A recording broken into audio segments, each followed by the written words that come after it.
ناظرین گرامی، اگر آپ نے بھی ارطغرل سیریل دیکھا ہوگا تو میں امید کے ساتھ کہہ سکتا ہوں کہ آپ کے دماغ اور دل دونوں جگہ پر یہ کریکٹر ایک اہم جگہ بنا چکا ہوگا۔ میں بات کر رہا ہوں سلیمان شاہ کی۔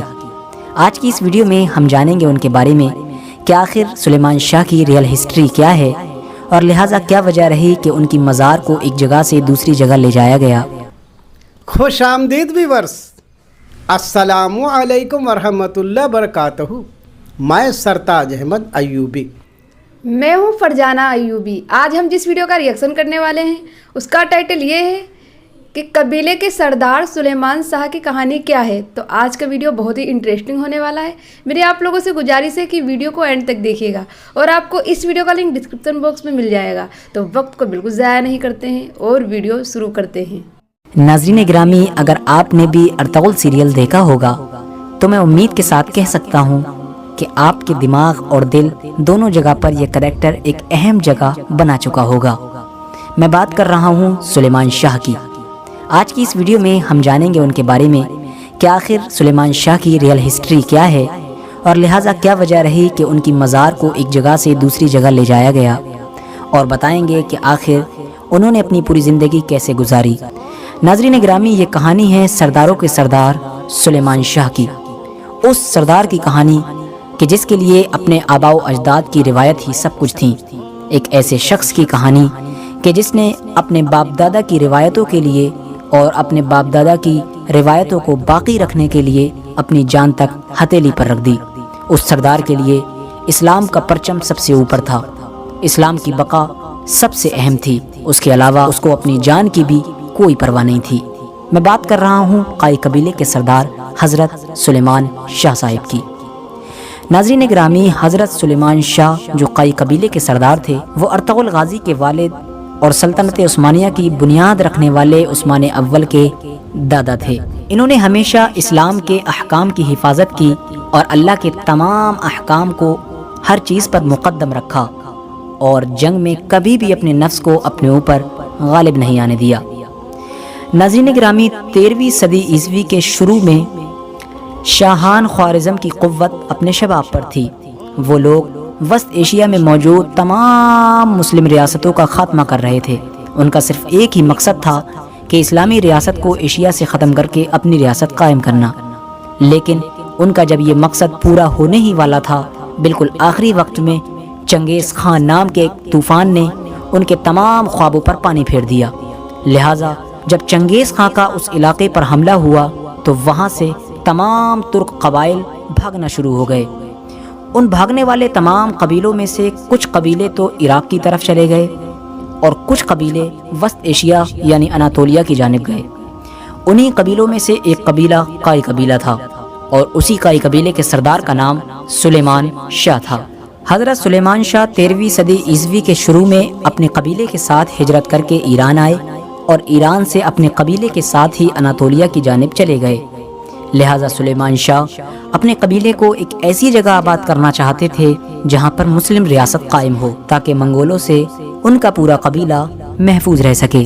جس زمانے میں سلیمان شاہ اور ان کے قبیلے کے آدمی اور ان کے قبیلے کے بہادر اناطولیہ کے شہر اخلاط میں آباد تھے، اس وقت انہوں نے بہت سے اہم کام انجام دیے، ایسے کام انجام دیے کہ جن کو تاریخ آج تک نہیں بھول سکتی۔ ناظرین گرامی، انہی کاموں میں سے ایک کام یہ بھی تھا کہ اس اخلاط شہر میں کچھ عیسائی ایسے لوگ آباد ہو گئے تھے جو ڈاکہ زنی کرتے تھے اور وہاں کے مسلمانوں کو ستایا کرتے تھے، وہاں کے غیر مسلموں کو بھی پریشان کیا کرتے تھے۔ لہٰذا حضرت سلیمان شاہ اور ان کے قبیلے کے بہادروں نے مل کر اس پورے گروپ کو شکست دی اور ان کا وہاں سے نام و نشان مٹا دیا۔ لہٰذا اسی دن سے ارطغرل غازی کے نام کے بھی چرچے شروع ہو گئے تھے، کیونکہ انہوں نے ایک ایسے لوگوں کو منہ توڑ جواب دیا تھا جن سے ہر کوئی ڈرتا تھا۔ پھر ایک وقت ایسا بھی آیا کہ جب اقلاط میں بھی ان لوگوں کے اوپر موسم کی مشکل آنے لگی تو قائی قبیلے کے سردار نے شام کے شہر حلب کی طرف اپنے قبیلے کے ساتھ ہجرت کرنے کا فیصلہ کیا۔ لہٰذا ارطغرل غازی سیریل دیکھنے والے جانتے ہوں گے کہ حلب میں ان کا قیام ممکن نہیں ہو سکا تھا، لہٰذا اسی وجہ سے وہ کبھی ادھر ہجرت کر رہے تھے، کبھی ادھر، ایک جگہ پر قیام نہیں ہو پا رہا تھا۔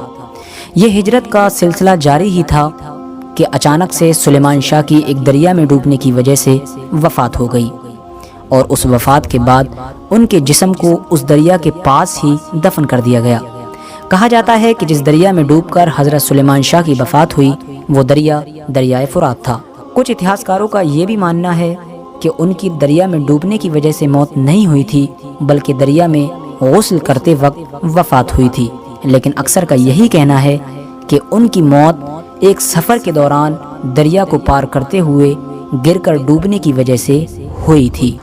ان کا مزار دریائے فرات کے پاس ہی میں یعنی شام میں موجود ہے، لہٰذا جب تک 1923 کا معاہدہ نہیں ہوا تھا اس سے پہلے تک ترکی حکومت کو ان کی مزار پر اپنا پرچم لگانے اور وہاں پر اپنے نمائندے کھڑے کرنے کی اجازت تھی، لیکن جس دن سے خلافت عثمانیہ کو ختم کیا گیا اور 1923 میں جو معاہدہ ہوا اس کے بعد سے وہاں پر یعنی ملک شام میں جنگ شروع ہو گئی تھی، جس کی وجہ سے بہت زیادہ حالات خراب ہوئے، لہٰذا ایسے حالات بن گئے کہ 2015 میں اچانک سے ان کی مزار کو ملک شام سے ترکی میں منتقل کرنا پڑا۔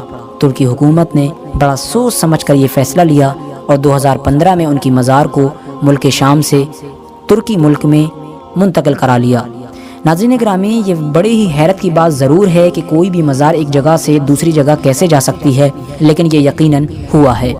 آج کے اس ویڈیو میں یہ چیز دکھائی گئی ہے کہ کائی قبیلے کے جو سردار تھے انہوں نے ہی جو ہے عثمانیہ سلطنت کی نیو رکھی تھی، اور کچھ لوگوں کا ماننا ہے ان کی موت دریا میں ڈوب کر ہوئی، اور کچھ لوگوں کا ماننا ہے کہ غسل کرنے کے وقت ان کی موت ہوئی اور ان کی مزار کو دریا فرات کے کنارے بنا دیا گیا تھا، لیکن پھر بعد میں 2015 میں ان کی مزار کو وہاں سے منتقل کر کے اور ترکی میں لایا گیا۔ یہ سچائی ہے، یہ کہانی سردار سلیمان شاہ کی ہے جو بتائی گئی ہے۔ آئی ہوپ آپ کو یہ ویڈیو اچھی لگی ہو۔ ویڈیو کو لائک کریں، شیئر کریں، کمنٹ کریں۔ اگر آپ ہمارے چینل پر نئے ہیں تو ہمارے چینل کو ضرور سبسکرائب کریں۔ تب تک کے لیے اللہ حافظ۔